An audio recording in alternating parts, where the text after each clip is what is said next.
The Western African Empires. Ghana, one of the most influential empires of all of Africa. Mali, a prosperous, powerful, and educated kingdom. And Songhay.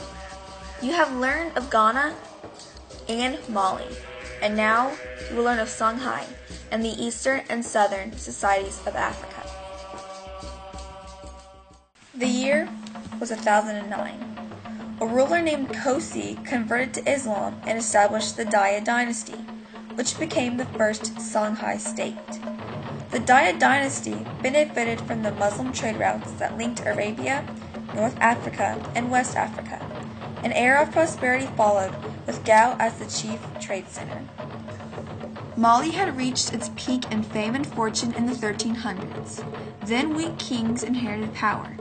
Late in the 1300s, the old problem of succession brought arguments that weakened the Mali Empire and gave one group an opportunity. This group was the Songhay, who lived along the Niger River and were known for fishing and their canoe transport.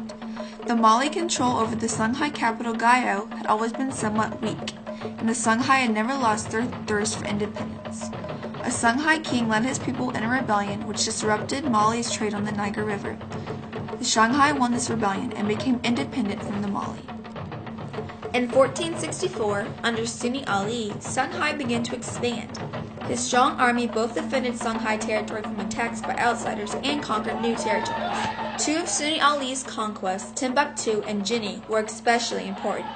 They gave Songhay control of the trade empire, especially trade in salt and gold, that made Ghana and Mali so prosperous. Sunni Ali not only controlled the military but also the government of Songhay. In 1493, Muhammad Tur, a military commander and devout Muslim, seized power. Muhammad Tur overthrew the son of Sunni Ali and seized power, creating a new dynasty, the Askia. Askia means usurper or to seize for power. During this reign of Muhammad Tur, the Songhay Empire reached its climax in prosperity and power. As the leader of the empire, Muhammad Tur continued Sunni Ali's policy of expansion. The Songhay Empire stretched 1,000 miles along the Niger River. He divided Songhay into provinces so that his power wouldn't weaken. Muhammad Tur maintained the peace and security of the empire with his strong navy and soldiers on horseback.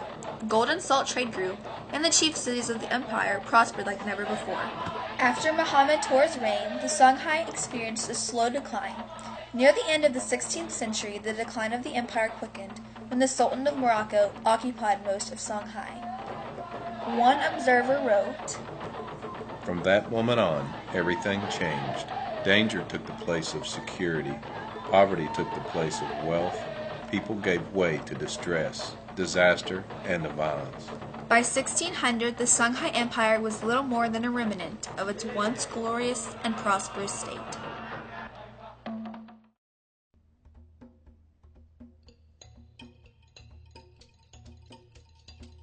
In East Africa, many states and societies took root.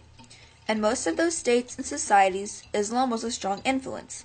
Along the shores of the Indian Ocean lived the Bantus. Some of the Bantus people lived by hunting and gathering, while others lived by raising livestock and farming. Those people who lived by farming started to move east, from the Niger River to East Africa. They moved slowly as small communities. The Bantu communities were based on subsistence farming, which was the growing of crops for personal use. Their primary crops were millet, sorghum, yams, melons, and beans. The men either hunted or conducted in trade.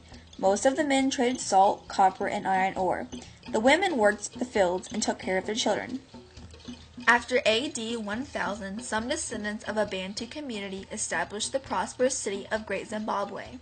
The Bantu began participating in trade up and down the East African coast, which later became a trading network along the Indian Ocean. Muslims from the Arabian Peninsula and the Persian Gulf started to settle ports along the coast and formed Mogadishu, Mombasa, and Kilwa. These new ports created a string of trading ports. Among these string of trading ports, Kilwa was the wealthiest. The Great Mosque of Kilwa and the Flusuni Kubwa Palace were the two most important buildings in Kilwa. Ibn Battuta was an Arab traveler who lived in the 14th century and was one of the most widely traveled people in his time. He traveled over 75,000 miles. In 1505, the Portuguese destroyed Kilwa and all of its major buildings.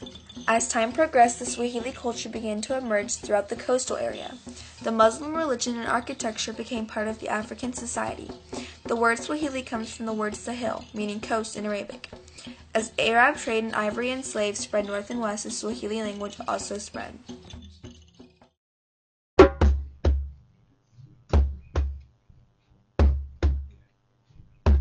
In South Africa, the states formed slower than the states in the north.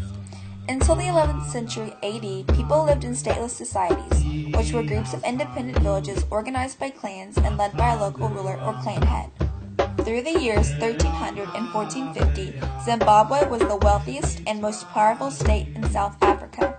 This powerful state prospered from gold trade with the Swahili trading communities.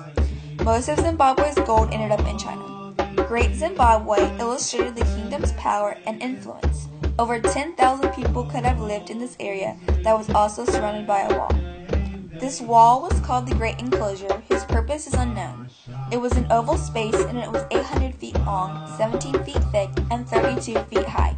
Inside this wall contained round houses made out of mud like cement. In the valley located the royal palace. This palace was also surrounded by a large wall. In the middle of the 15th century, the city was abandoned, probably because of damage to the land due to overgrazing, droughts, or crop failure.